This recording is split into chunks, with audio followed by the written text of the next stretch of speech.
கடகராசி அன்பர்களே, இன்னைக்கு உங்களுக்கு ராசிநாதன் சந்திரன் 3ஆம் வீட்ல கன்னி ராசியில அஸ்த நட்சத்திரத்துல சஞ்சரிக்கிறதுனால உங்க தைரியமும் தன்னம்பிக்கையும் கூடும்.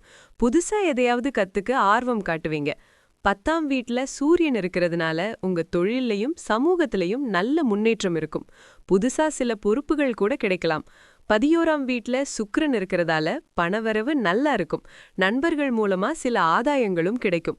ஆனா 9ஆம் வீட்ல செவ்வாய், புதன், சனி சேர்ந்து இருக்கிறதுனால அப்பா கூட சின்ன சின்ன கருத்து வேறுபாடுகள் வரலாம். ஆன்மீக பயணங்கள்ல சில தடங்கல்கள் வர வாய்ப்பிருக்கு. முக்கியமா புதன் நீச்சம் பெற்று மீனத்துல இருக்கிறதால எந்த முக்கியமான முடிவுகளையும் எடுக்கும்போது ரொம்ப கவனமா இருக்கணும். 12ஆம் வீட்ல குரு இருக்கிறதுனால எதிர்பாராத செலவுகள் கொஞ்சம் அதிகரிக்கலாம். 8ஆம் வீட்ல ராகுவும் 2ஆம் வீட்ல கேதுவும் இருக்கிறதுனால பண விஷயங்கள்ல ரொம்ப ஜாக்கிரதையா இருக்கணும். பேசுறப்ப நிதானம் ரொம்ப முக்கியம். இன்னைக்கு புதன்கிழமை என்பதால் புதனின் நீச்ச பலன்கள் கொஞ்சம் உணரப்படலாம். ராகு காலம் மதியம் 12:06 முதல் 1:40 வரை இருக்கு. அதனால இந்த நேரத்துல முக்கியமான வேலைகளை தவிர்த்துருங்க. மொத்தத்துல இன்னைக்கு கடகராசி அன்பர்களுக்கு ஒரு சராசரியான 3 மதிப்பெண்கள் கொடுக்கலாம். உங்க பணிவுக்கும் கடின உழைப்புக்கும் நிச்சயம் பலனுண்டு.